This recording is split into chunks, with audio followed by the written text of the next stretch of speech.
just let this life take me in.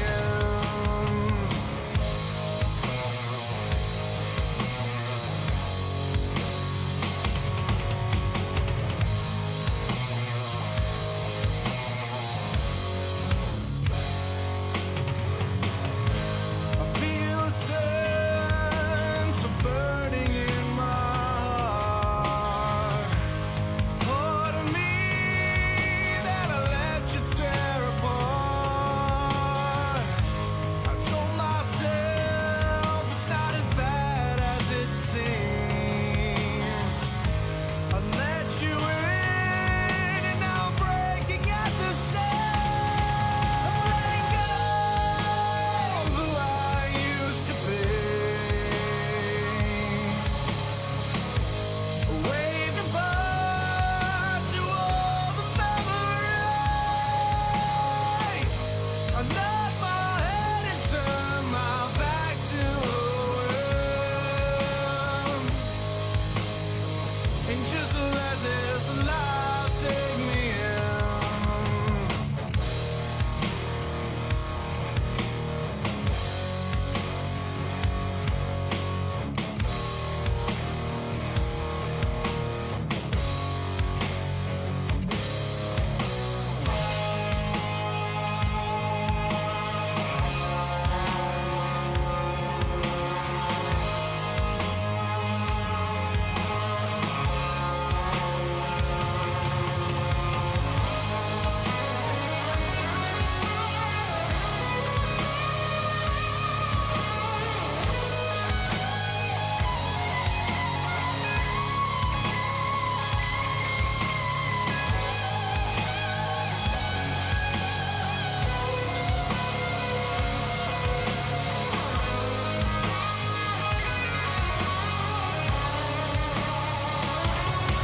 I'm letting go of who I used to be. Wave goodbye to all the memories. I nod my head and turn my back to the world.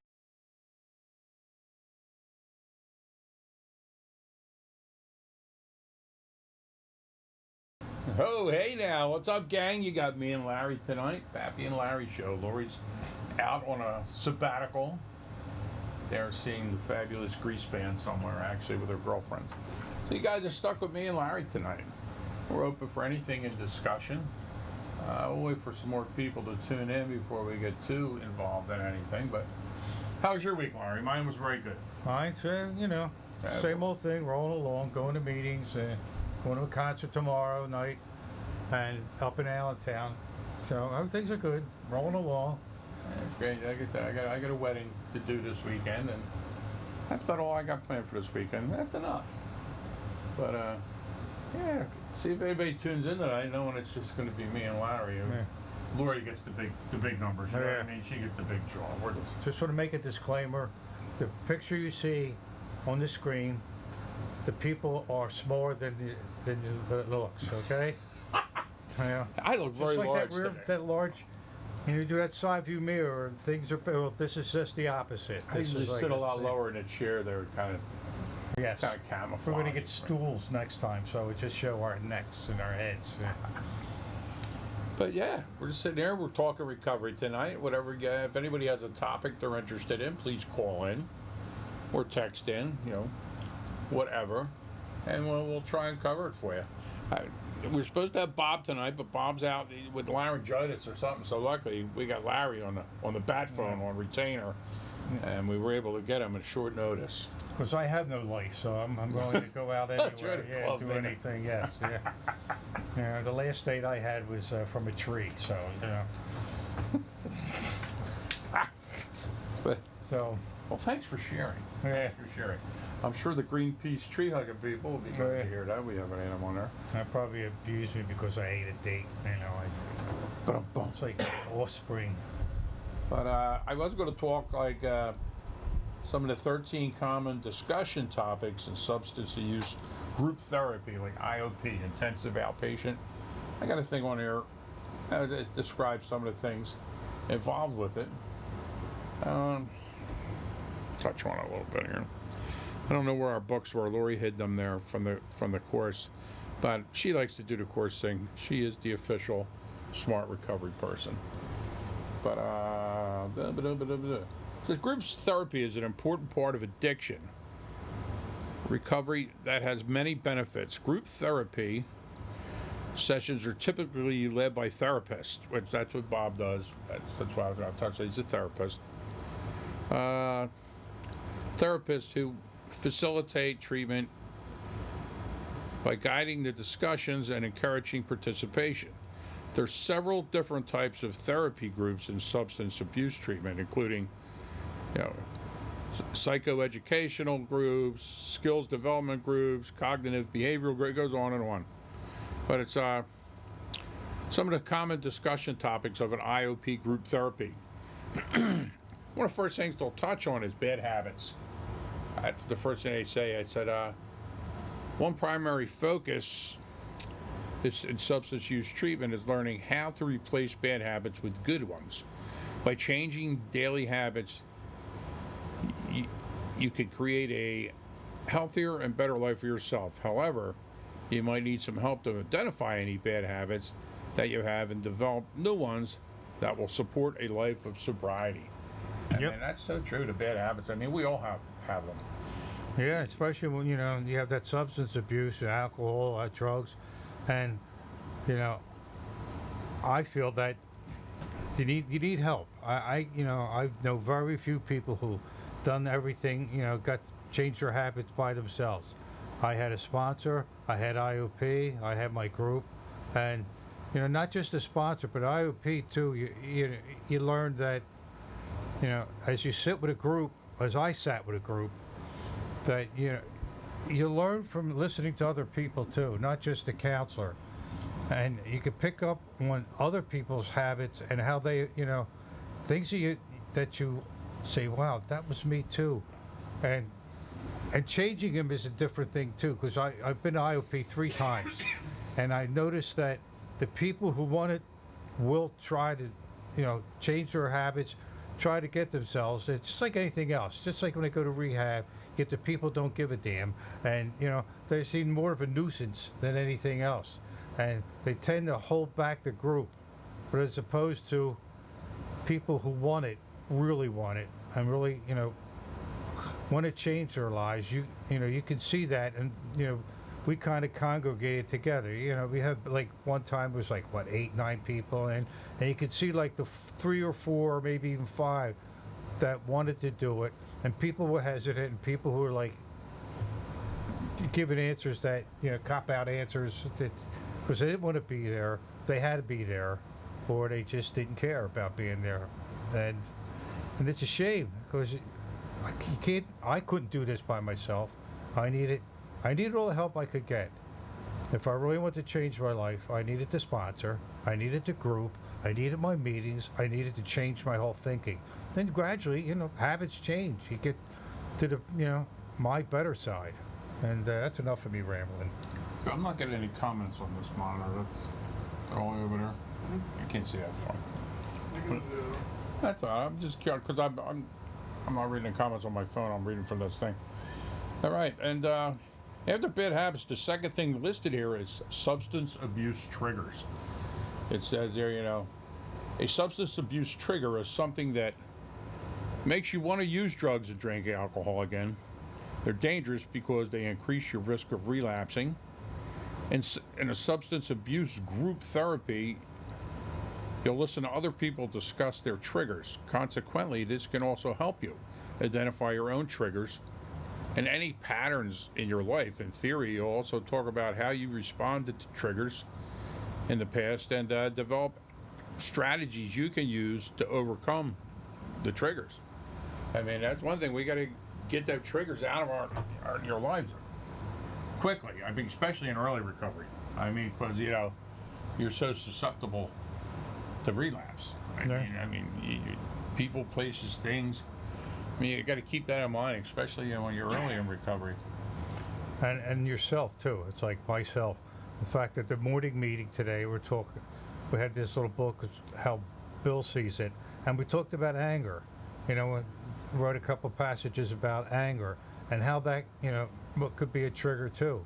How we had to change ourselves. How the see, how can I get this organized and organize my thoughts here? Take your How time. different- We got plenty of time. How things like would upset us, and then we cling on to that. You know, I had a couple instances where something happened, and because of my old habits, the old habits really never, they never just go away. They're put away in the back of your head, and you learn to control anger. You control situations. You know, I don't fly off the handle like I used to, and you know, it took time, but eventually, you know, things will happen. Hey, don't get me wrong. I don't blow it right off right away too. There are things that happen. I'll be aggravated, resentful for a couple days, and I'll start really getting hot under the collar. And what do I think about revenge? I want to get back at this person or this thing, or whatever this situation was, because you know they hurt me and they did this and they did that. Then you know, after time, I think about it and go like, was this really important? They really had to fly off You, the handle John. for this, and did you know? Why did I get this mad? And in the grand scheme of things, it really wasn't important.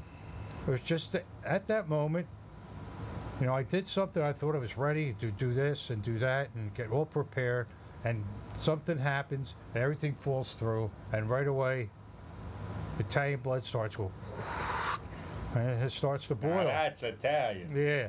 So, you know, Is it And- sauce or gravy? it's gravy. It's gravy. Yeah, so- I agree.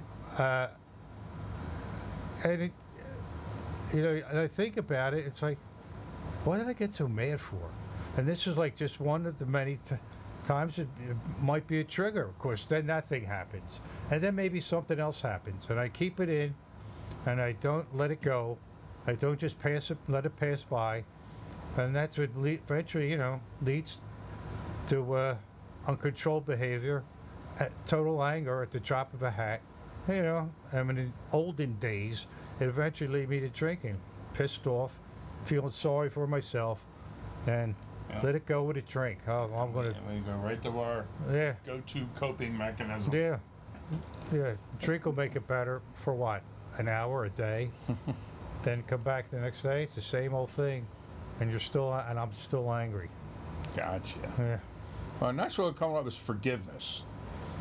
In recovery, letting go is a big topic of discussion, but it's often difficult for many people.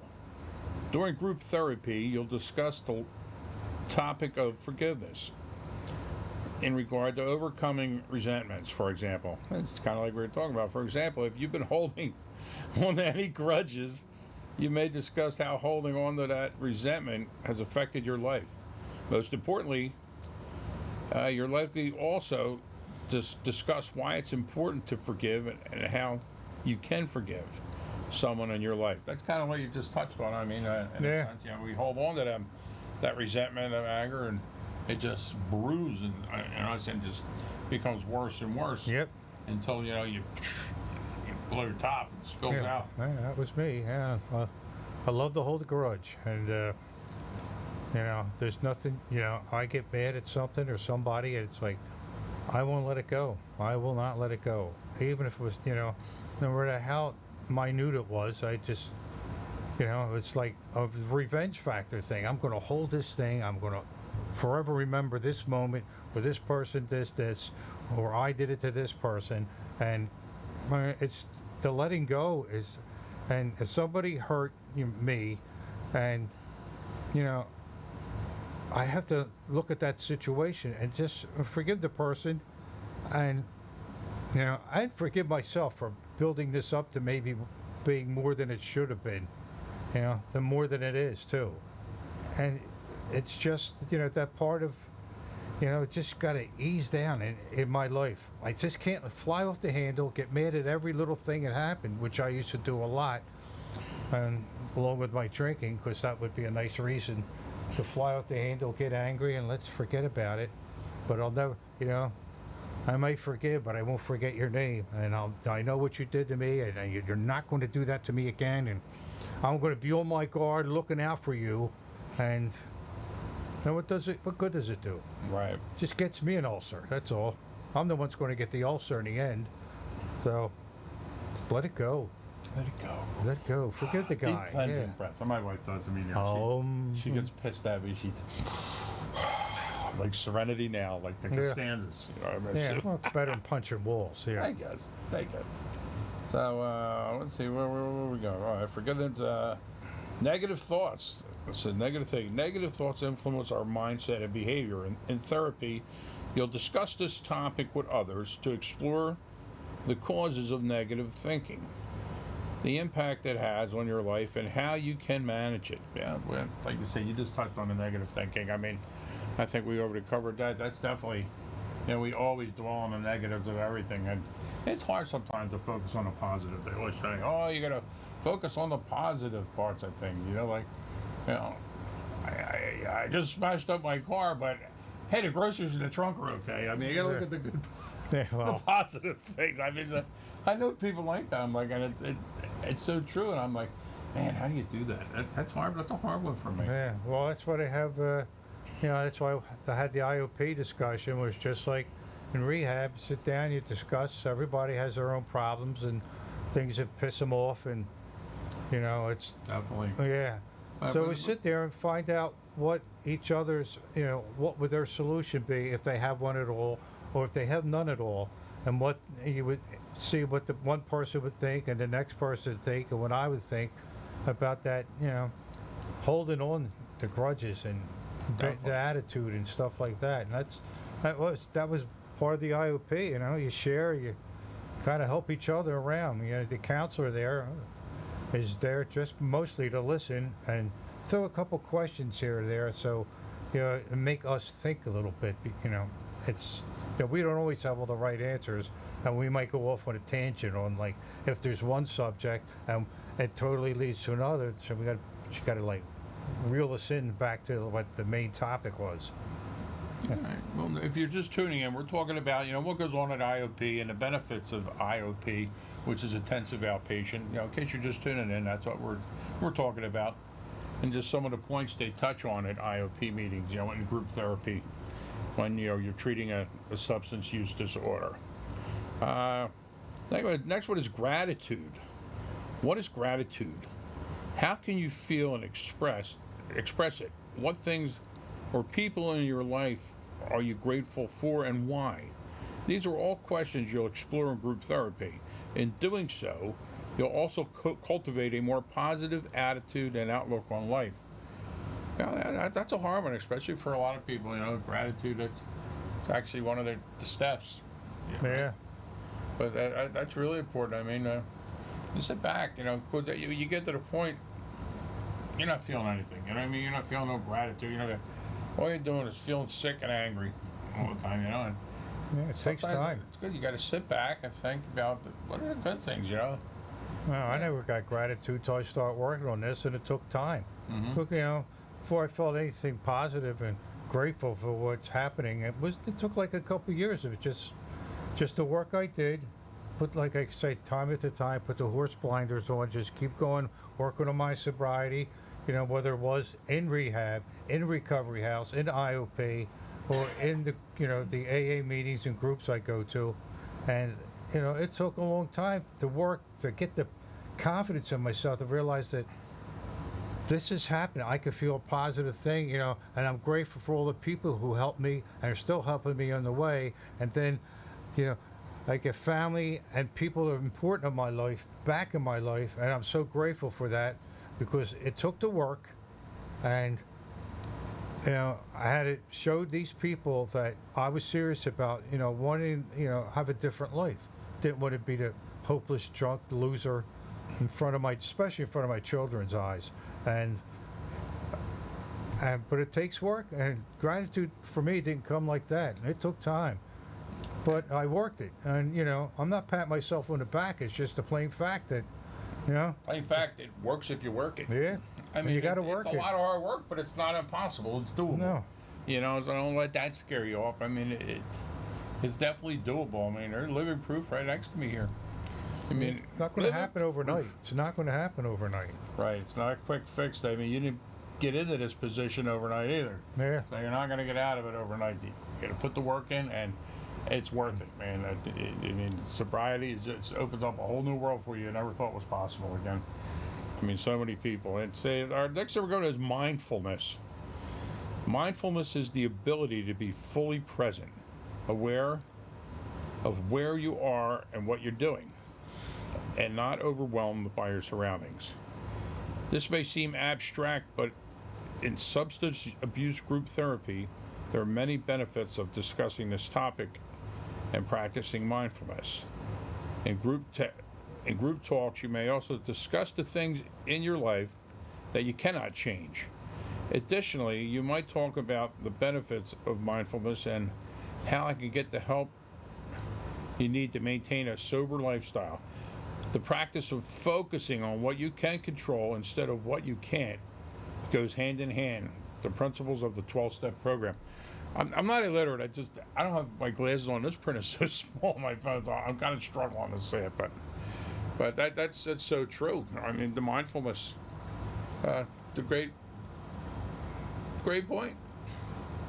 I mean, like you said, focus on what we can control and not on what we can't control. Yeah. And we're all guilty of that. I mean, we get so obsessed on this, that, and everything. There's nothing you can do to control that.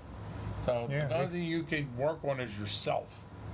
I mean, the world goes on. I mean, at its own pace. No matter whether you agree with it or not, you're not going to change the world. We can only change ourselves.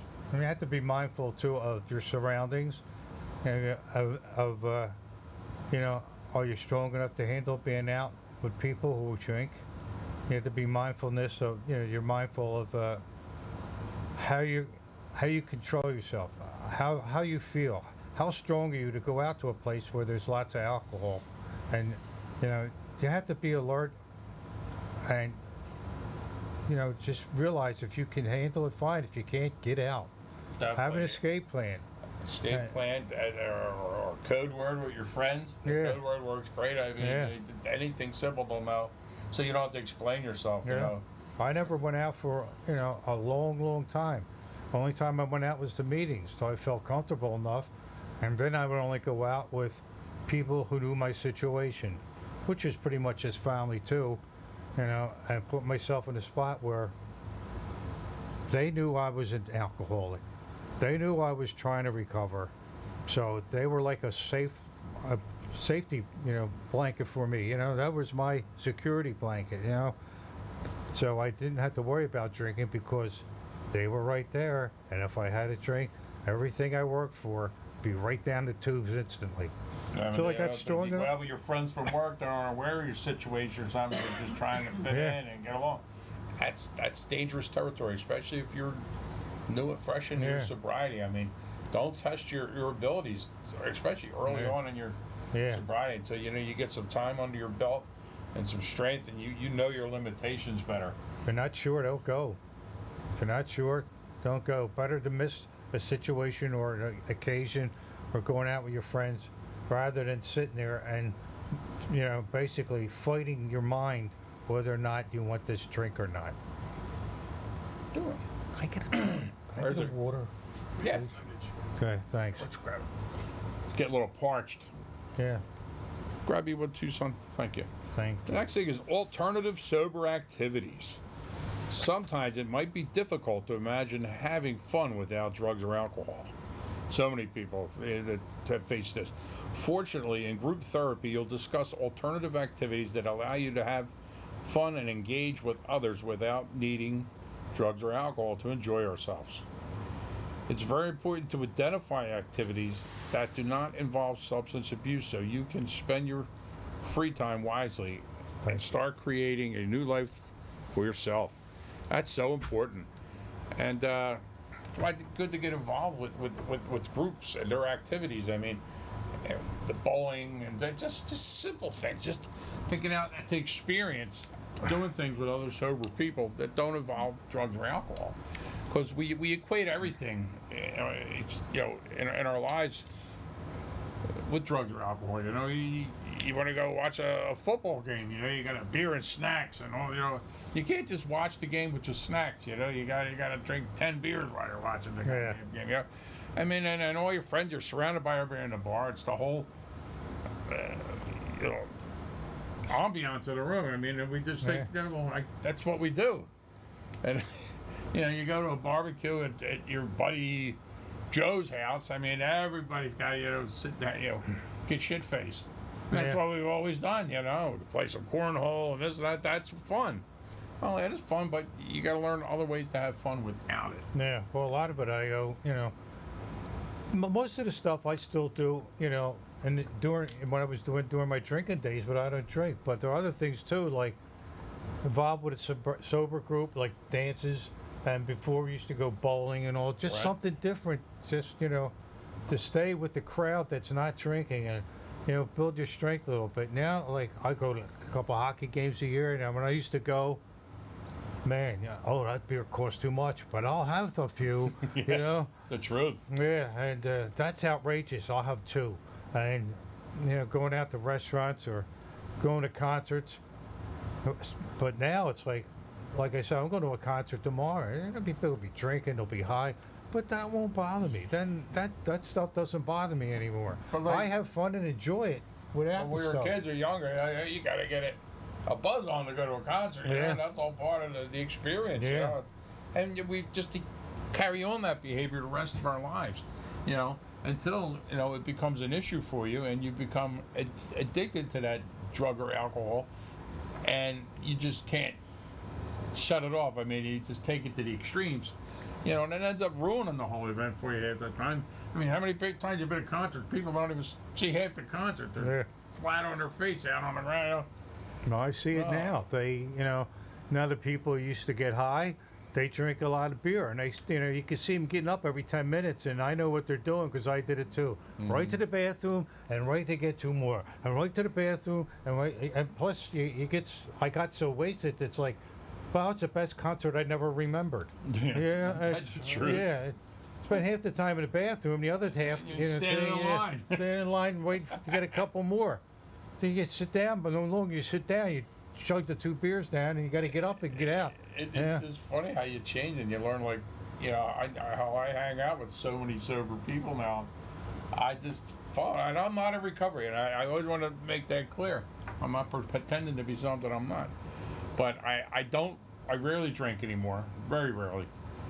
I mean, and I'm always with sober people at sober events, so I've learned how to have fun without Right. alcohol. I really have, and I don't miss it. You know what I mean? Yeah. Because I don't feel as though I got to keep up with the Joneses when I'm at this event. You know,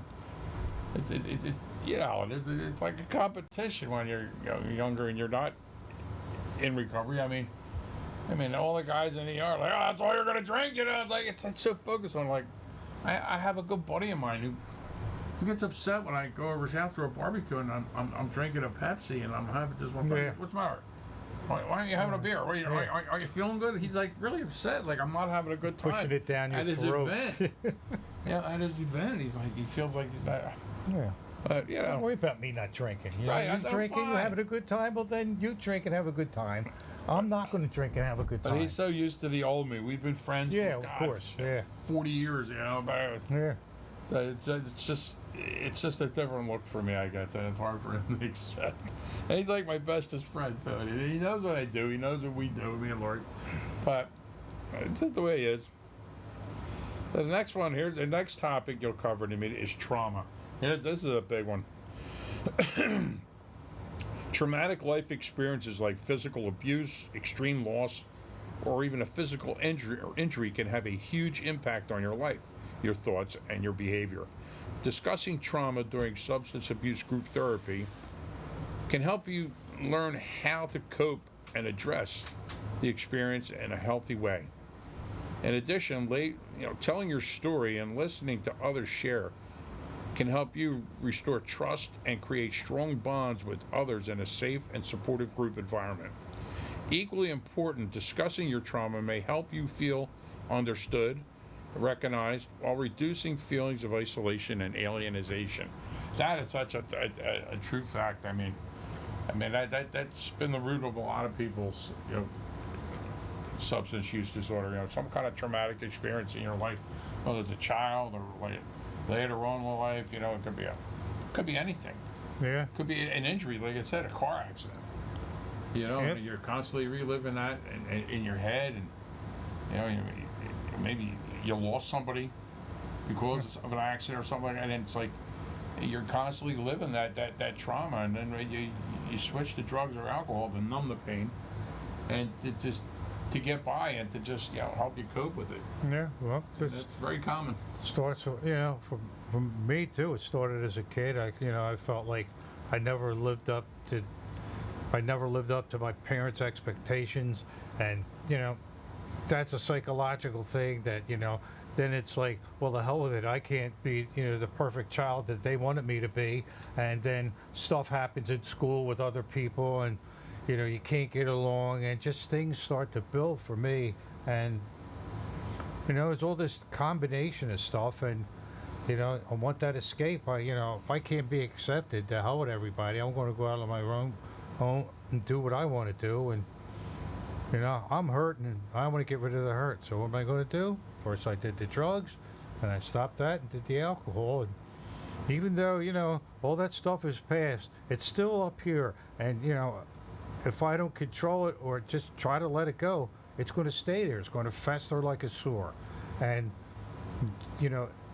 even though you might not remember, I might not remember all the things that happened when I was younger, all the negative stuff. It's still negative. It's still up there, and it's still it'll still play in my head if I want it to play in my head.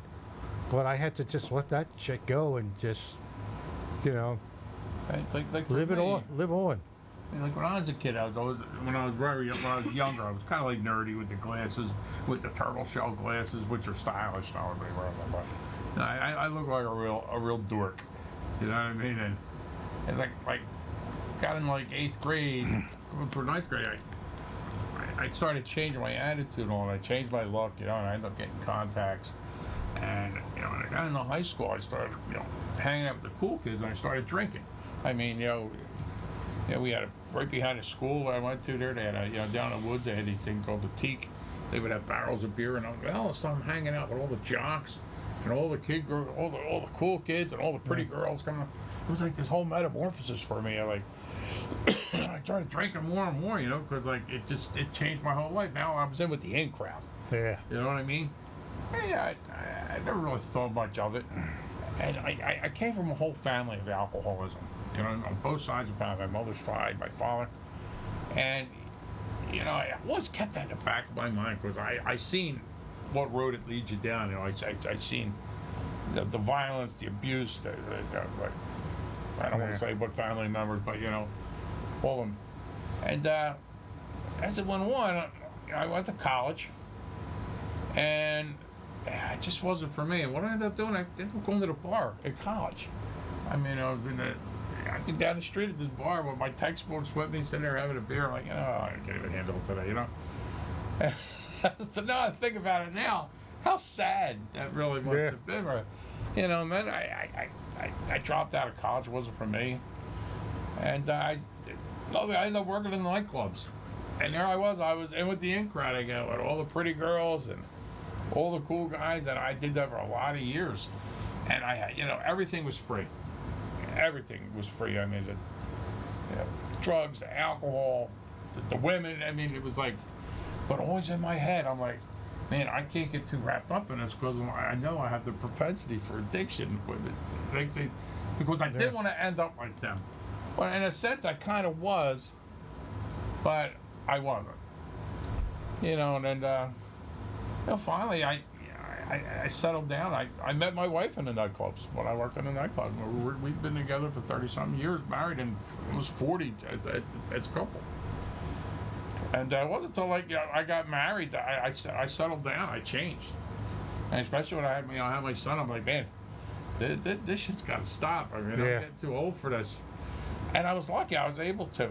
I mean, it never consumed me, and I had the genetic background for it to consume me. So it kind of skipped a generation, It really did. It was the weirdest thing. I was very fortunate you know, that I didn't go all the way down that Yeah. road.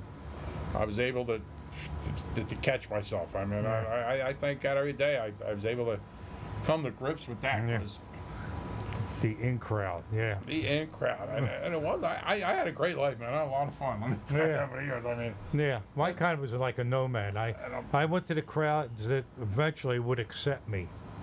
You know, if it, and I would stick with them because I felt comfortable. I felt, you know, with them as opposed to like you go to these people and they kind of look down on you and it's like you don't feel quite right. So I moved on. I hung out with a lot of different crowds, you know, and I think that was better for me in the end. Until I found the ones that I felt accepted. But that didn't mean I didn't stop drinking. Didn't mean I didn't stop drugging. Didn't mean I'm cool, but I'm still getting wasted all the time. But these people accept me as a wasted piece of crap. But you know, but I mean, like and when you work in a nightclub scene, you're treated like royalty, like your celebrity status. Like we had all the top bands at our club, all in the off season, all the ones that were down in Shore all summer. So all the people from the Shore places would come up our place in the off season and the band, and we'd try to give them free drinks and this and that. And the same thing in the summer, we go down to Wildwood or anywhere in there, like our money was no good. It was like celebrity status because I'd be down there with the owner of the club. I mean, we were very close. He owned a couple clubs, and so it was like the greatest life. And it's like, I wasn't going anywhere. Yeah. I was making money enough money to get by, but I wasn't setting the world on fire. But my expenses were low. I didn't, I wasn't married or anything. But man, when I got married, man, I had to like flip the switch, man. Enough's enough. This ain't gonna work no more. But still good stories. I'm still good friends with a lot of the guys from back then. We all met through social media again, and once in a while touch on things to talk. All right, the next subject. Let's see. Trauma. Okay, self-exploration. Furthermore, in group therapy, you'll also take time to explore who you are by describing yourself, as well as your interests, goals, and flaws. By identifying these things, you can better understand your behavioral and thought patterns and start working on becoming the person you'd like to be. I think about self-exploration. You can take a look at yourself, and I think that's kind of like what I just said.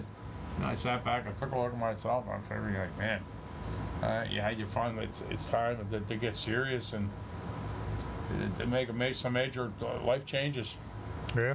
I mean, because it's not going to change on its own. I mean, nothing changes if nothing changes, and You gotta go between the ears, man. You have to really look, look at myself and in group therapy or in, just by myself sitting alone. It's, here I am, I'm the drunk. What am I going to do with my life? I have to examine myself, and, I needed somebody to hold my hand and help me look at myself, and eventually, did the self-explanation, shared how I felt, and it felt so good, write it down, talk it out, and sometimes you got to turn those eyes around, and, look at yourself and see, like, what am I doing to make my life better?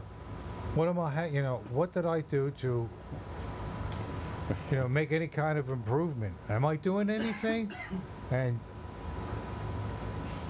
once you get, I got honest with myself, things began to progress, but you have to be honest with yourself. You have to look at yourself in the mirror and say, this is who I was. I don't want to be this person, and I'm going to have to work to be a different person. And so, and I needed to share that with people because I was no expert on me. Listen to other people's opinions and how they did what they did or how they feel, and a lot of stuff I could relate to. And after a Margie while, made a few comments on here. Hi, Marge. I'm trying to read it. Idle hands are the devils. That's true. I haven't heard that one in a while. That's a good one. That definitely is the truth, though. She says, honestly, I don't remember much from my 20s. When I was drunk all the time. That's the truth. I mean, yeah. we kind of just pissed away a lot of years of our lives. I mean, and you don't remember much from it, you know. Yeah. And it's the truth, but Not very fruitful, I'll tell you that. I mean, yeah. you think all the things we could have done with all that time, you know, maybe getting into a better job and retiring earlier with a big Yeah. giant pension. But, you know, it is what it is. We can't dwell on it. Yeah, that's just it. We I didn't do can't- it. So it's water under the bridge, but we're alive to talk about it. Yeah. And thank God for that. Time wasted on the way. The song by Crosby, Stills and Nash. So, wasted on the way. Okay. All right, the next one is stress and anger are major factors that can lead to relapse. You touched on that early in the beginning. I mean, we covered that. Says, in therapy, you'll be challenged to consider questions like, what makes you stressed or angry? And what happens when you don't control your stress or anger? Yeah, I'm talking about these issues. You can develop healthy methods for controlling stress and anger so you're less likely to relapse down the road. And Larry touched on that extensively earlier. I mean, Yeah, it's my best trait. You dwell on that. It's his best trait. It's one Yeah. of his strong points. Yeah, stress and anger. Boy, I get pissed off at a drop of a dime, no matter how stupid the situation was or what the reason was. But boy, I can just, you know, I don't know how many times, you know, because I didn't agree with it, or I thought this was wrong, or pick any kind of reason that, you know, went against how I felt. So that would get, you know, turn on the burner, because here comes the boiling water, and you know, and then put something else with it, and just make things complicated. You know, I'm pissed at this, and something else, and I don't let it go, and something else comes along, and you just can feel it like crowding my brain, and you know, angry, resentful, and everybody's wrong, I'm right, and you know, I like to punch somebody, but I don't want to hurt myself. I might break a nail, and you know, but it was like, He's also very vain. yeah. And it would be like, I'd be totally pissed off. I'd be so damn angry. And then now, you know, I think about all this past things. It's like, wow, really intelligent, Larry. No shit. You know, And right everybody there. knows that, so everybody's on eggshells around you. Yeah, They don't want yeah. to set you off. Yeah, And everybody telling you what you want to hear, you know, like, yeah, and changing the conversation, you know, when you Yeah. go like, oh, there's Larry, I'm going to I don't want to piss him off. yeah. But, yeah, well, it is what it is, but at least now you realize your faults. Well, it's all their fault, not mine. And here's a strong one coming up next, empathy. Comparatively, in group therapy, you might also practice developing empathy with role play activities. These will help you learn how to be more sensitive on what others are feeling and develop healthier relationships with people you care about, such as your spouse, children, and friends. You know, that's an important one, because when we're in, you know, when someone's in the stronghold of addiction, so empathy is a feeling that's hard to produce. I mean, even chemically, I always bring that up, or you know, your brain isn't producing all the chemicals it needs to foster such thoughts and emotions like empathy, guilt, you know, that aha moment. I was always say, you know, like when you're really in the throes of your addiction, like, you know, you see a puppy now and you say, you don't have that feeling. You're not Yeah. capable of producing it then, because your brain's not allowing you to. So now you got to retrain yourself how to empathize and empathy, and all. Like I just said, that's an important trait that so many of us that aren't in addiction can't relate to. Yeah. Other people can't foster that feeling, but they always say that, how can they forget about their kids and step right over their children and not think, because they're not feeling that guilt and such. Let's Yeah. see here. That's a learning process. That's Get the them cleaning. glasses, Pappy. Yeah, you're right. This fine print, it's so tiny on there, and if I blow it up, I can't get all the crap on the screen. I'm better off with a book. I got the cheaters. They're in the house. But yeah, empathy, that's a good one. And the next topic is self-care. Self-care isn't typically a priority when you're addicted to drugs and alcohol. On the contrary, it's vitally important in recovery. Discussing self-care during IOP group therapy can provide insight into what your peers do to maintain their mental and physical health. For example, you might discuss strategies in maintaining a healthy routine or goals that you'd like to meet to prioritize your well-being. You know, yeah, definitely, because when one's in the throes of addiction, they're not thinking of hurting anybody but themselves, and they don't care about themselves. You know what I mean? So you tend to neglect your health and everything else. I mean, you're in there. I mean, so it's time to like really start thinking about self-care. Yeah. Changing your diet, eating maybe a little healthier, maybe stop smoking cigarettes too. There's all different things. I mean, but you never think about it. When you're ripping and running. You know what I mean? That's at least on your. Yeah, for me, it was like, first of all, keep an open mind, especially when I went to the IOPs that I went to, and you listen to other people's ideas, and there might be one or two that I say, oh, that's a good idea. Why didn't I think of that? That could help me, maintain a more level life, a better attitude, and it is like changing my diet, doing some exercise, getting a different routine. Excuse me, and listening. Listening's the best part. For me, was the most important part of changing my routine, my life. Listen to other people's, thoughts, what they did, what they're doing, and sponsor. I repeat the sponsor, the group, and step work. You don't. And there's so many different kind of steps now too. There's not just the 12 steps. There are agnostic groups. They have 6 steps. That people have different steps, different 12 steps, and there's Dharma. There's so many things. You have to find what's comfortable, and then learn. You learn from that, and as I learned, my life started to change around. The want or the aggravations and the situations that would make me lean toward a drink, they start to fade. But I had to work on it, and I keep working on it. Shorter times, I see a beer commercial or I think about something, I'm going, yeah, and you get that thought, like, it never leaves me. I mean, right. I'm an alcoholic, it's never going to get. But what am I going to do about it? What am I going to do about it? So I sit there and, like I said, sometimes it takes a few minutes, but the urge passes. Right, it's like you hear a certain song, it takes you back to a time in life. You know what I mean?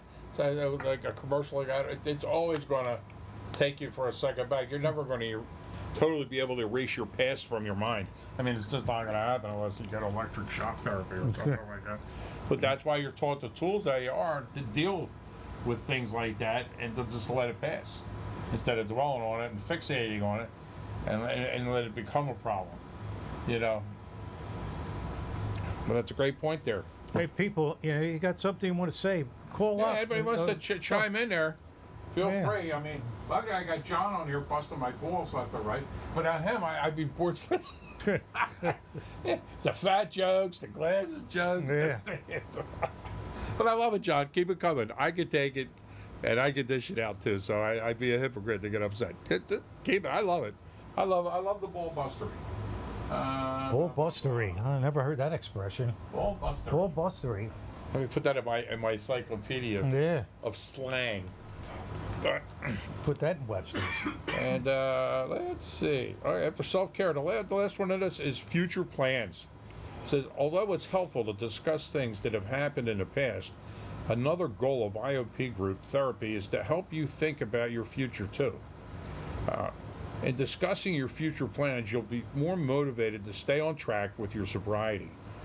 Also, discussing any plans you have to make amends, go back to school, build a new relationship, help you stay accountable to your peers and treatment provider. Definitely. I mean, it's time to start thinking about your future and talk about it. You know what I mean? Because like I said, when you're ripping and running, the last thing you're worried about what their future. You're in the moment. You're living in the moment.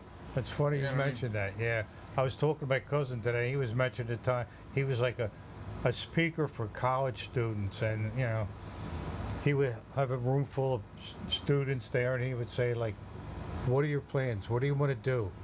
And I says, "Well, I want to make money." Well, how I want to retire. I want to get a vet. I want to get a boat. How are you going to do that? I'm going to make money. Well, I ain't going to make money. You know, it's like, you know, It's well, I'm going to do, yeah, and I don't know, get a job? Well, what kind of job are you going to get? And what if your plans fail? Do you have a plan B?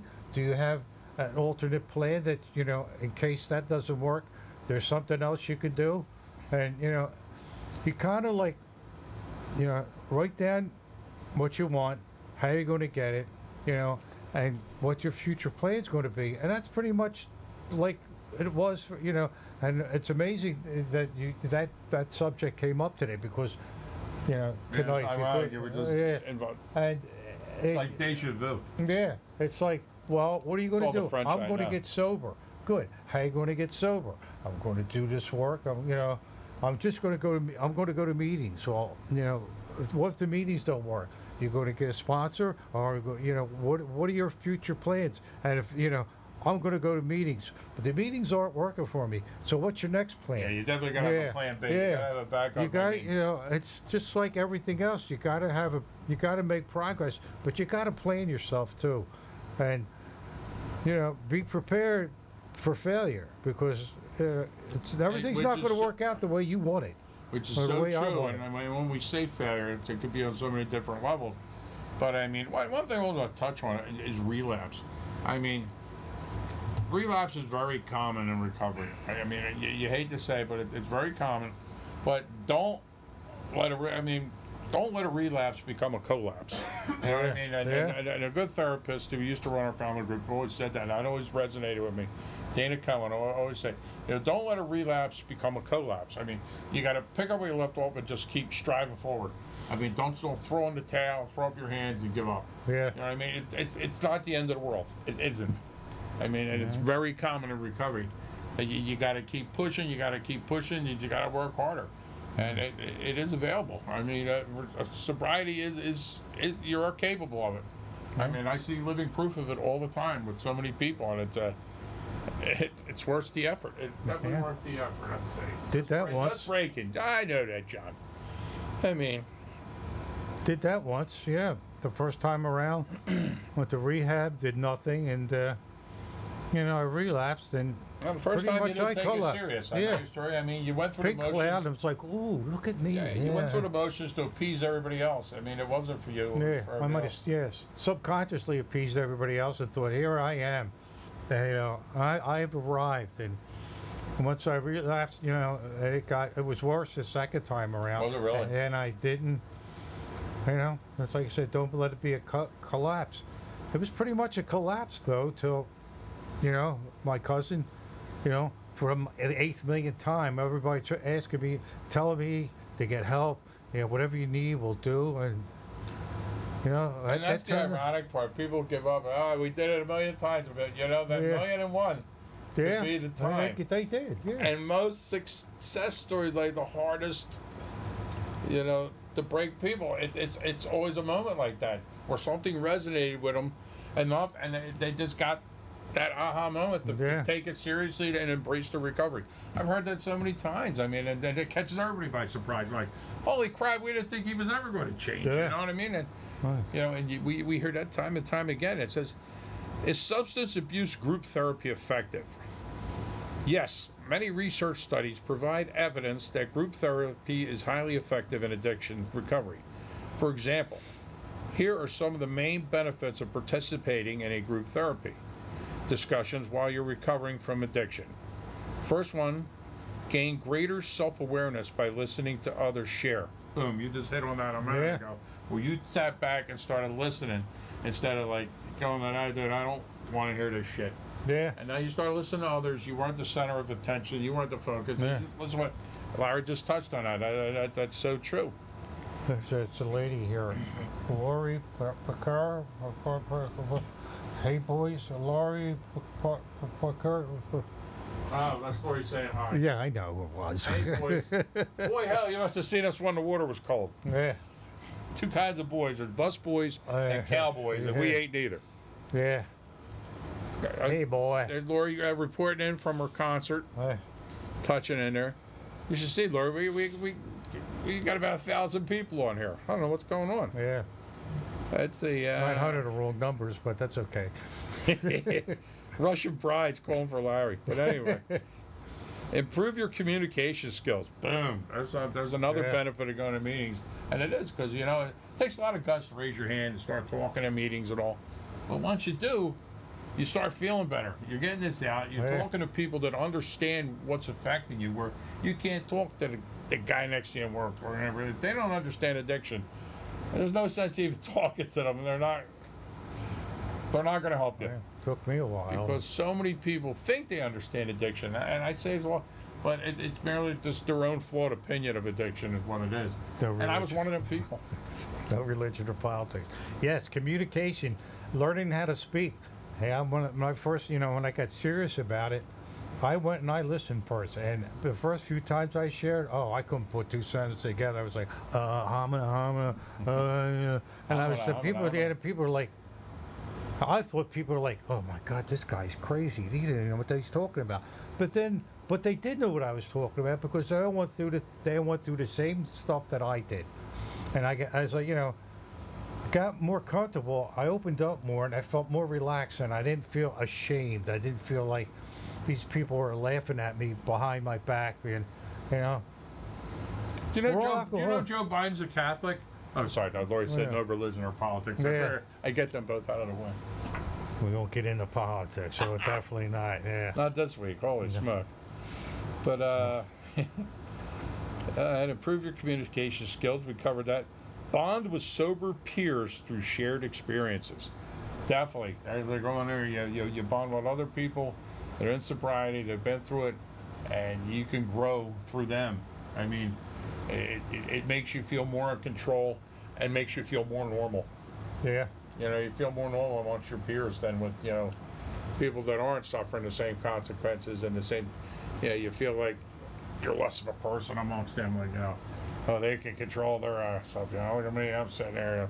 Then you start feeling bad about yourself and you start getting angry. Yeah, well, and you bond with certain people more than others. So you're not going to make everybody happy. Well, everybody's not going to agree with you, but you're going to find people that are going to, you're going to be attracted to, and they're attracted to you, and you're like, have things in common, common things that you share, or ideas that in recovery that I like his idea and he likes mine or whatever, however it goes. And you get your little clique. You whether you like it or not, there's going to be cliques in a group. But hey, if it's all about the sobriety, improving your life, who cares? All right, we love you too, Laura. Enjoy yourself. You and your friends. Be safe. Not Have too much fun. sodium, it makes your ankles swell. But anyway, Great, yeah. moving on. Comes home, you're going to have something small. It's going to be your head. It's going to bat you in the ankles. Let's see. I see. Receive honest feedback and outside perspectives from your sober peers. That definitely, getting honest feedback from them, and you appreciate it. I mean, from them. And reduce isolation, shame, loneliness, and stigmatization. Man, that's so important. I mean, you start feeling stigmatized, and you're feeling bad. You gotta get a hold of that. And don't be isolated. I mean, you start the stinking thinking, as we used to call it. Yeah. You isolate yourself, you're doing it, and then you start thinking, and no good comes of it. You know what I mean? Your brain is a lot stronger than you think, and it can really lead you down Yep. some rabbit holes you don't want to go with that Can't fool your stinking brain. thinking. Yep. And that, like Larry said, you can't fool your brain. It's smarter than you. And you get outside groups or outside people who are in the program, and you kind of bond with them, like I said before. And as far as isolation, like I live by myself now, but it's a totally different by myself than it was 6+ years ago. No fidgeting around, no having the head going, thinking, and like they said, just thinking, and that's why I went and still go to a lot of meetings, just to build myself up. Now I'm home alone, and thought of a drink doesn't even bother me. It just comes and it goes. And then the worst comes to worst, there's people I could call too. There it is. There Yeah. it is. You always get that list of phone numbers at Yeah. the meeting, man. Always get them phone numbers. I mean, you will not find a group of people more willing to help you than, people at a meeting, whether it be AA, NA, whatever. Get the numbers. I mean, and everybody is willing to help you. And I mean, you Yeah. won't find a more giving group of people than people in the recovery community. I've seen that. I've learned that over and over. And it's not a 9 to 5 thing, too. I've had people call me 2, 3, 4 o'clock in the morning because they had something on their mind. And it's not like I say, hey, it's 4 o'clock in the morning. You get up, you sit down, you listen to these people because they need help at that moment. Right, And and they know, knowing that they know that you're there anytime they have a problem is comforting for them. And, it's comforting for me too that I can help somebody. Because I always tell people too, if I give them my number, I say, there's no such thing as, a time limit. It's not 9 to 5 and break a half hour for lunch. And It's- Monday yeah, through yeah. Friday, like Yeah, rehabs, like yeah. rehab. I mean, God forbid you have a relapse or a problem, and it's not between 9 and Yeah. 5, and Monday and Friday, and not a weekend. Yeah, I mean, well, call us Monday morning. Well, it's Saturday morning. I mean, Yeah, what I about- might not be alive Monday Right. morning. Yeah, I need my help and I need it Like now. I said, they're always there to help you, 24/7. Yeah. Man, call a friend. They'll talk you down. They'll Yeah. help you. And it says overall group therapy boosts a person's ability to maintain long-lasting sobriety, and it's a safe haven for support, understanding, and mutual respect. And that's so important. I mean, you're in a room full of people where you're not being judged, and they all understand what you're going through. I mean, so we say go to meetings. I mean, go to meetings, especially if you're feeling a little off. Something's not right. Just go and refresh it, and it'll angst that anxiety for you. I mean, just being in a room full of your peers and talking to them, Yeah, you'll start feeling normalized again. and you can go to meetings on here too. Don't have to be any kind of meeting you want, whether it's the traditional meeting or a Buddhist type of meeting or an agnostic I meeting. think I might enjoy a Buddhist meeting. Yeah. What do you think, John? Yeah, What do you think, a so- Buddhist meeting for me, John? Yeah, there's always something out there, and there's meetings all over the world. And you just look up, AA meetings. You look up agnostic meetings, or whatever That is the suits truth. you. Oh my God, 7 days a week, 24 Yeah, hours a day. There's yeah. a meeting somewhere that you can reach out to. So, I mean, it doesn't have to be in person. It just go. Like I said, I go to Zoom meeting every night. Every night, beside the in person in the morning, or going to the Wednesday family group, or coming here once in a while. There's always a meeting, and I go every night. In fact, I enjoy it now, and I just push along. Some people don't need a meeting every night. Honestly, I don't feel I need a meeting every night, but it's part of my life now. And all I can do is sit at home and have my thoughts start. I've been there, done that. Let my head play with my head, and that's not going to happen. So, especially with those huge block parties right out in front of your door. I yeah, mean, well, yeah, like a Sunday, that's going to be fun. but if anybody wants to call in, remember our number here that you call in live on the show is 267-737-8031.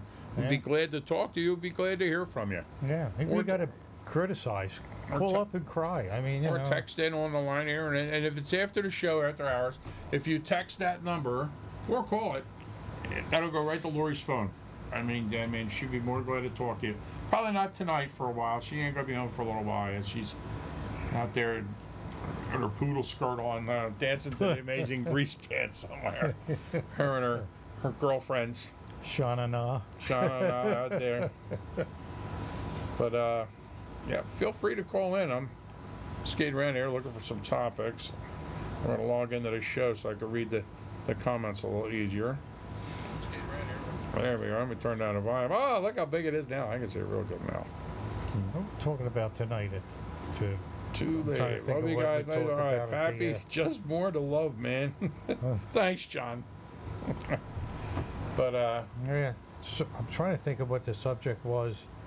Well, this morning it was anger, and we discussed that already. I'm trying to think of there's so many What's the mic? I got 10 What do you think million out there, topics Marge? You still out there, Margie? You got any good advice out there for anybody listening? Margie's always got something good to say. Yeah. Me and Larry are floundering out there. Oh, she goes, what is the list you're reading? It was a list I found online all about IOP. That's what I was talking about. Because we were going to discuss IOP and all. That's Bob's specialty. But Bob couldn't make it tonight. IOP's good group. He's got laryngitis or something. I don't know. Yeah. He eats in all those crazy restaurants. It could be anything. Yeah. It's probably just a parasite. Bob's a worldly guy when it comes to going to restaurants and eating in these cool places. Okay. The messes we create. Here's one here too. Messes we create, especially during my drinking days. The whole thing was a mess. My whole life was a mess because of my drinking and lying and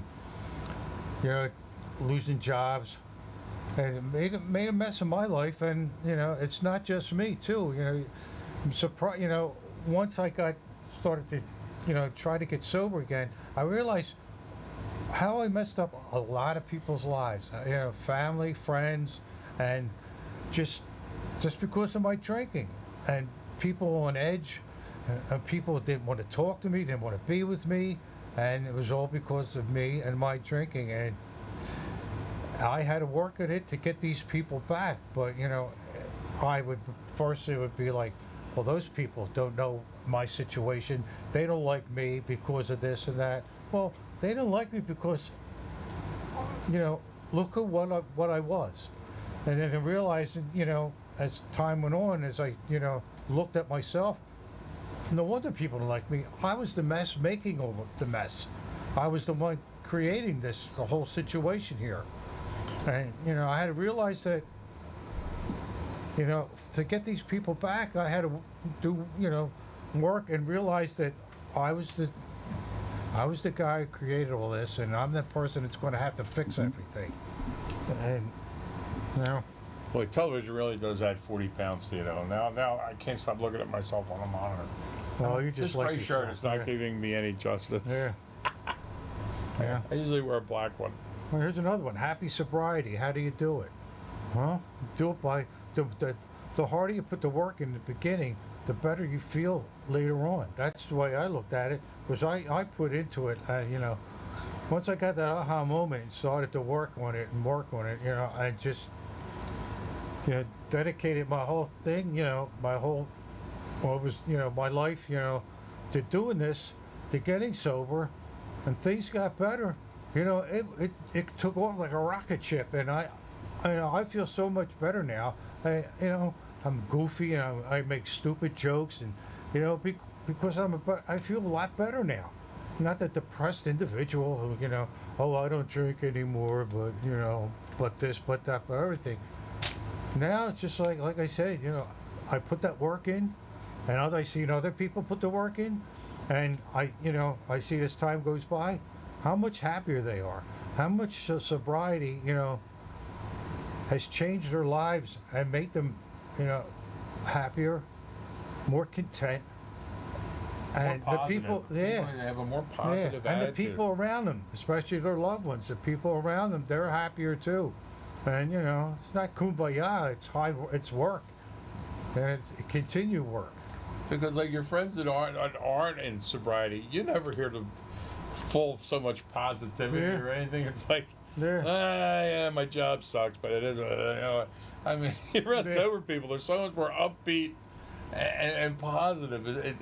It's so interesting. Yeah. Really, see, they don't dwell on the negative everything, which it's pretty much human nature at the time. We all dwell on the Yeah. negative of everything. Yeah, because Always. you're so down. I was so down and so disgusted. Imagine somebody like one of your like friends that aren't in sobriety goes, I love my job. It's the best thing. You would think there's something friggin' wrong with them. Yeah. You start talking like, Yeah.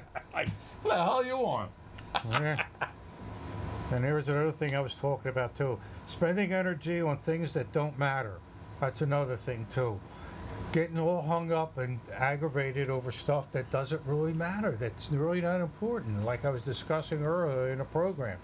Things that, I used to get mad over, and, after a while you think about it and you go like, why the heck did I get mad over this? How important was this? Was this going to change the world? Was this going to make anything better or worse? No, maybe worse in my mind, in my head, and you just you look back and you think about, oh boy, that was stupid, or I was stupid thinking that was stupid, thinking why did I get angry over that situation or that person, or how come he didn't put he put sparkles on my ice cream cone instead of Jimmy's, and shit like that. Any kind of goofy, even it gets to the point where even the little things would turn into major things. He's a Philly guy, he did say Jimmy's, and Yeah. I use Jimmy's too. Or a chocolate Jones, okay? John and Jimmy's. They're not sprinkles, they're Jimmy's. Yeah. Yeah. Yeah, okay. And gravy and, Yeah. and sauce.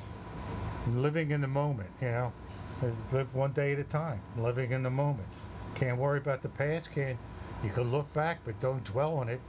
You learn from it, but and live, and we all look in the future. We all have plans to make, but basically it's the one day at a time. We're we have to live for today, live in the moment, and understand that this is just today. I know that 24-hour thing, it sounds so corny. You see it on the signs in the meetings, like Easy does it, one thing at a time, all those other things. But after a while, they made sense to me after a while. In the beginning, I'd look at them and said like, oh God, how stupid is this? But at the time, at the working, you get to feel it, you get to see it, and I do the one day at a time.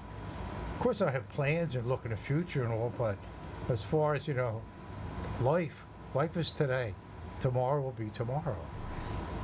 How's that for philosophy? I just find other positive things to dwell on. Like I look at my son, his future's going on. And I look at my grandchildren, they're growing up so damn fast. Yeah. I think about their future, and I just find positive things to dwell on. It just helps you get by. It's too easy just to get absorbed in, like you said, all the nonsensical things that really have no bearing on your life. But yeah, we just get so absorbed, and I'm like, right now, I know this is a no-no, but this is a positive no-no, so Lori, don't correct me. So many people are so absorbed by politics right now. It's absolutely affecting their quality of life. Yeah. They're so upset over it. They're against each other. They're friends with different political persuasions. It's putting a divider between everybody. I mean, I've never seen it like this in my 62 years. I mean, Yeah. People hate each other because of their political beliefs.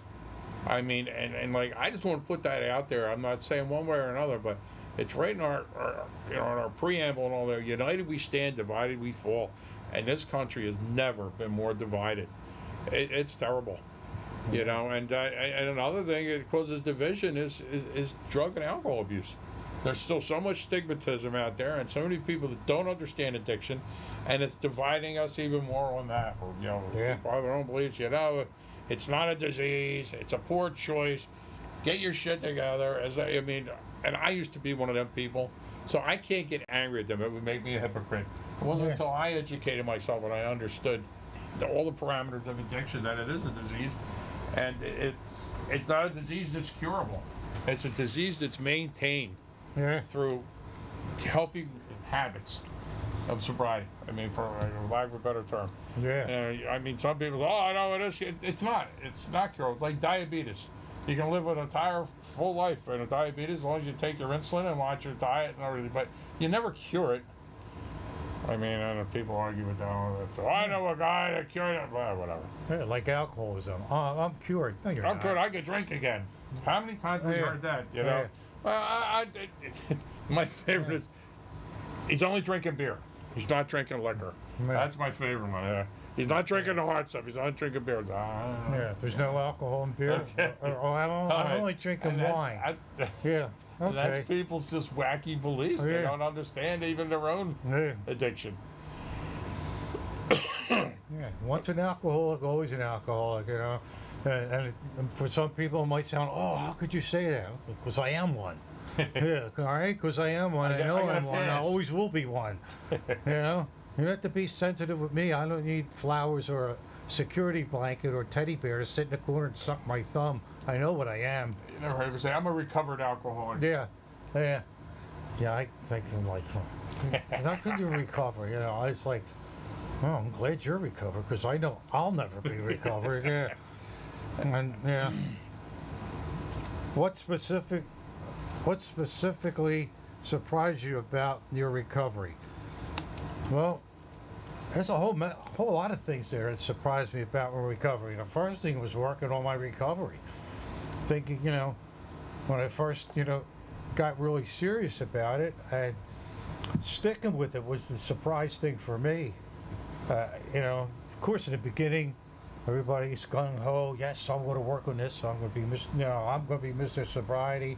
And I spoke about this a few times. You know, that's been a few times lately. And you know, sure, it's just like when you have the pink cloud, or you know, you get that euphoria, and it's like, I'm going to do this. The I'm gonna pink do cloud is a common occurrence early in recovery.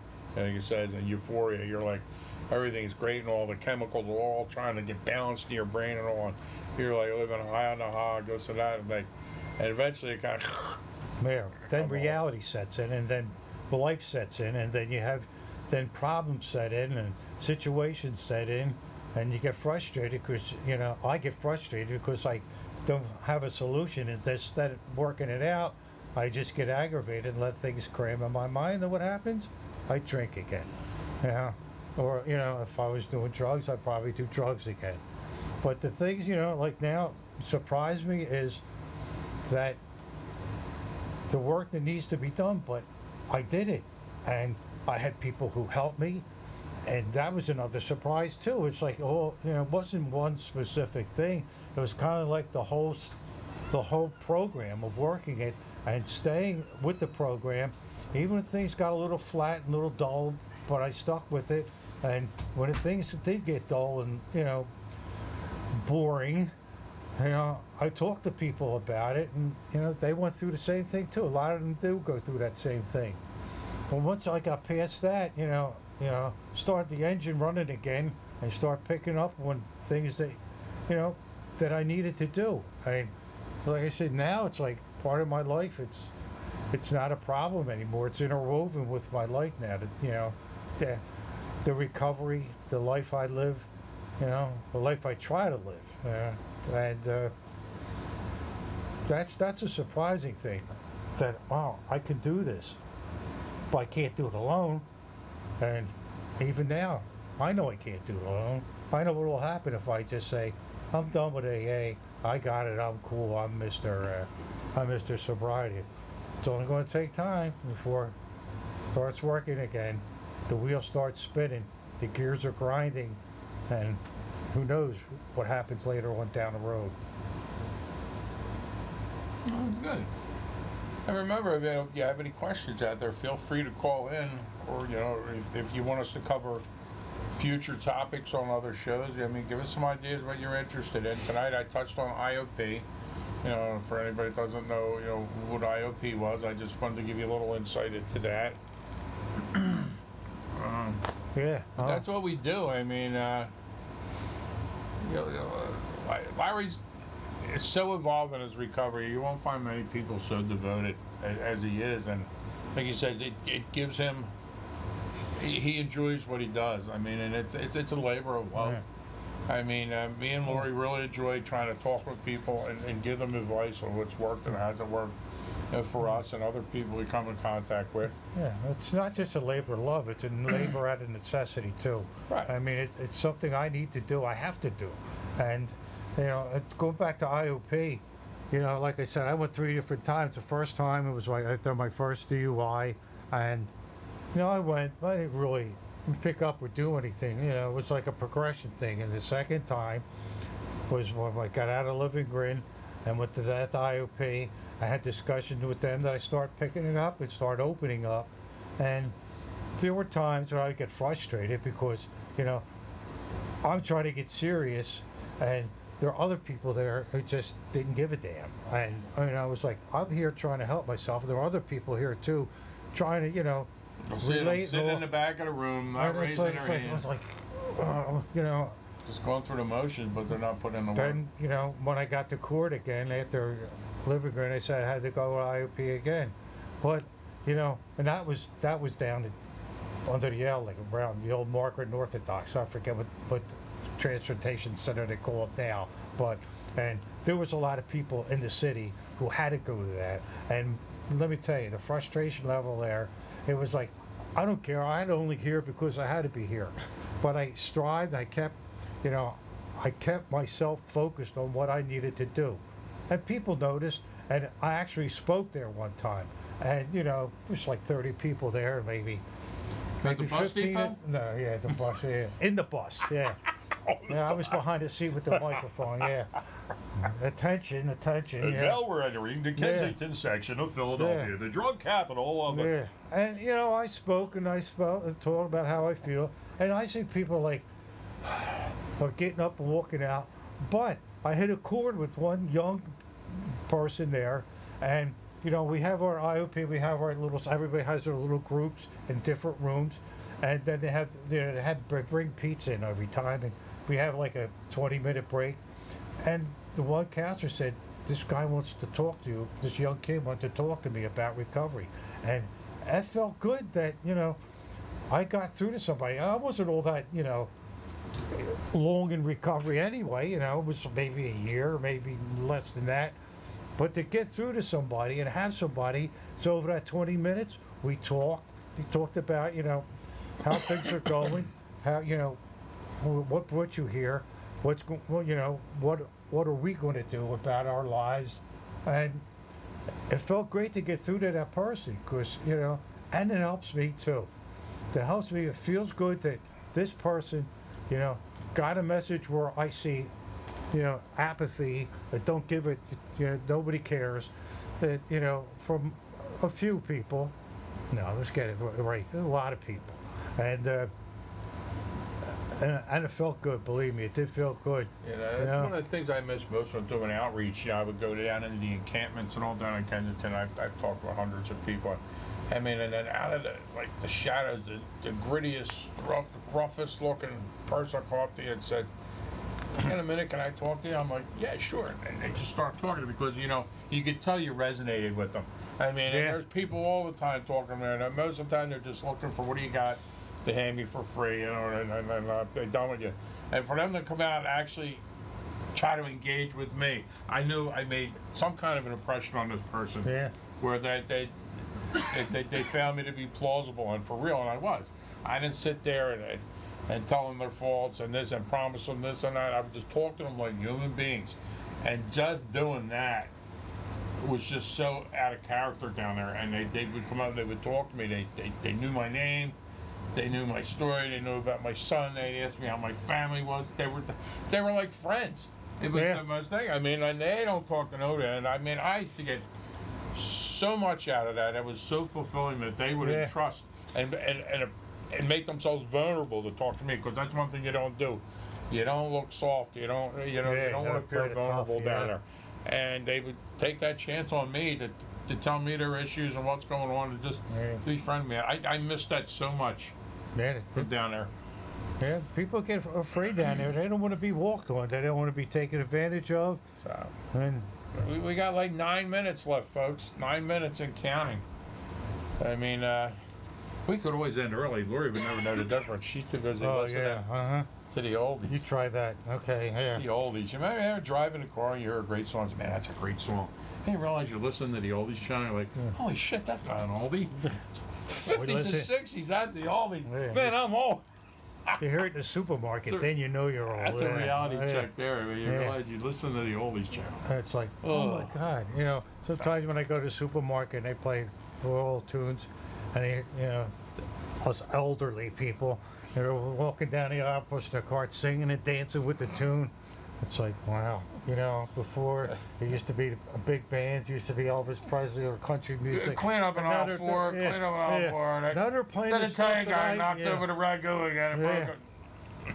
I said, what am I supposed to do? Wear belt bottoms, paisley shirt, and start smoking a bong again down Oh, down aisle 4, you know? Hemp in aisle 4. The old supermarket. I was a terrible kid. I would remember when they would put the toilet paper rolls out individually. They were like all different Yeah. colors. The sky, and they were like each roll was like I would like precariously balance them. Also, like if somebody just go and touch one roll, like 30 of them would fall down. Oh my God! I was a horrible kid. My mother would be shopping. I'd be booby trapping the toilet paper aisle and sitting and wait. Nice. I would go and I'll pick them up too. That's where they was, but it was just the fun to see people being said, "Oh my God, I barely touched it." Okay, That letting was a go. weird job. Letting go of victimhood. Yeah, that's another one too. I'm the victim, not you. I'm the one. Better late than never. I get. Hey, buddy. Yeah, you didn't come up on my phone, but you did come up on my feed down there. That's because I wasn't on all messages. There you are. Better late than never. We always love you here, Eric. We could have used tonight. Me and Larry were soloing tonight. Lori's out reading to the blind nuns or something. I don't know what the heck she's doing tonight. There's an oldies concert, but Eric's another great friend of the show. He's always got something really clever and engaging to say, but he tuned in a little late tonight, but better late than never. We love you out there. We miss you, bud. A few minutes left. Talk about victimhood. I was the victim. Everybody picked on me. I was I was never the problem. I was never the drunk. I drank because they did something to me. That's another real good one too. You know, Definitely. it's everybody's fault but mine. I don't look in the mirror because you did this to me, and they did that to me, and I was just the poor sucker who got caught in this thing. I never hurt anybody. Or why should I feel upset about them? I'm drinking because I'm only hurting me. I've saw that in 1,000 books, and realize that, you're making the people the victim. You're not the victim, and you just, I had to, realize that. Shut up, Larry, and just do what needs to be done, and stop playing the martyr. Boo-hoo for me. Oh, because they did that to me. They did what to you? They made you drink. They made you get depressed. They made you go, have things spin around in your head. And the only thing you put in your head was what you put in your head. And your ideas were your ideas. Nobody else put them in your head but yourself. Nobody said, well, I think you should have a drink or two. And I put that in my head. Nobody else did. And, the ball started rolling and downhill my life went, but it was everybody else's fault, not mine. So you people out there, it's all your fault. Playing the blame game. Yeah. That's what we do, huh? Playing the blame game.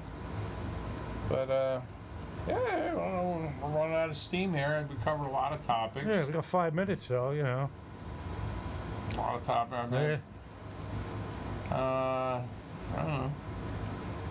I'm trying to think of what the How heck. about Eric? You think of anything? Yeah, well, what the heck, we talked about a lot of stuff We're tonight. winging it today. We didn't. Yeah. I didn't We bring the didn't pick a book out to do the subject, course. but, That's Lori's thing to do the smart recovery course. But we used that at 3 different locations. We use it on here. We use it at our parents' meeting some nights. And we do a meeting at ProAct, and we actually have a smart recovery class that we take part in there. It's a great program. Yeah. I mean, we like it. We find it. Yeah, that Wednesday night meeting too. It taught me a lot too. It taught me, not only, I hurt people that I loved, loved ones, but it's how I hurt them. And, for us in recovery, a few of us I hurt my parents, I hurt my loved ones, I hurt whomever I hurt. But we don't know how we hurt them. What hurt, what did I do to really make them feel bad? How do they feel now? It's just like, I had to go through my recovery and put my boundaries up as far as, not drinking anymore and getting a life. They had to put up their boundaries. They had, you have to understand how they felt, how their feelings were hurt. And, they cried too. They cry at night thinking about where is he or her? What are they doing? Why is that person lying right in front of my face? And doesn't that person understand that I want to help them, but they're not listening, they're only enabling? And it takes a lot on both sides. Yeah, It man, takes man. understanding and boundaries on both sides. Many parents and spouses, the only time they get any good sleep is when their loved one's incarcerated or in treatment. Yeah. The only time you know they're safe and what's going on. I mean, it's so true. And it was a good insight for Larry to see.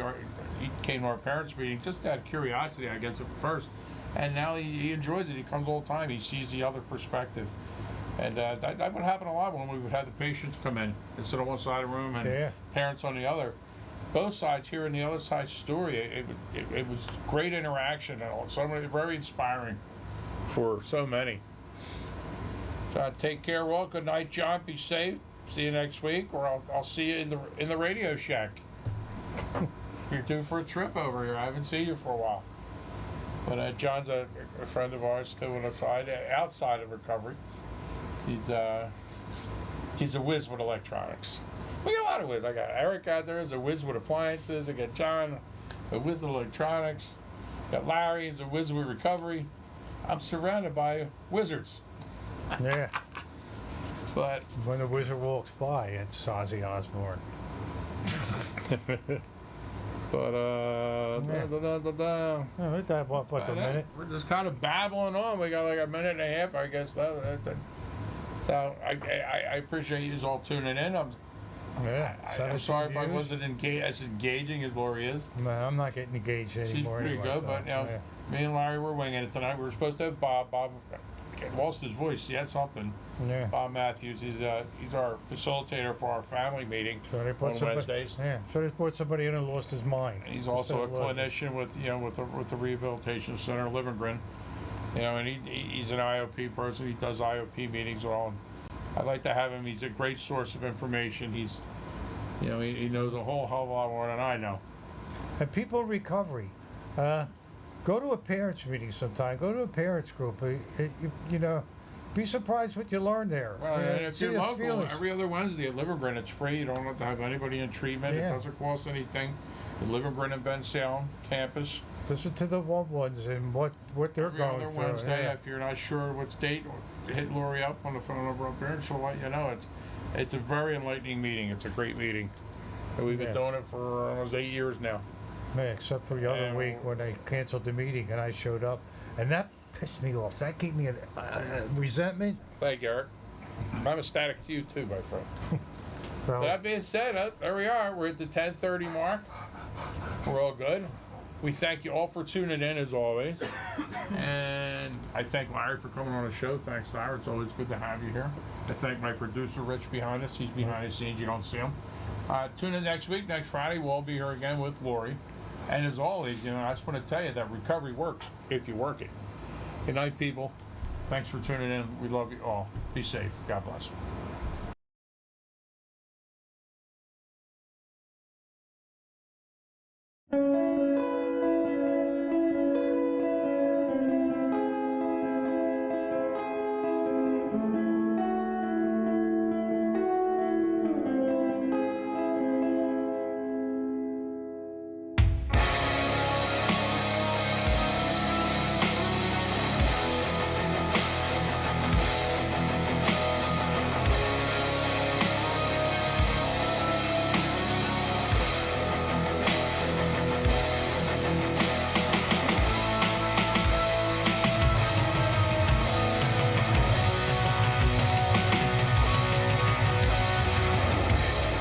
Turn the ship around and head for the shore.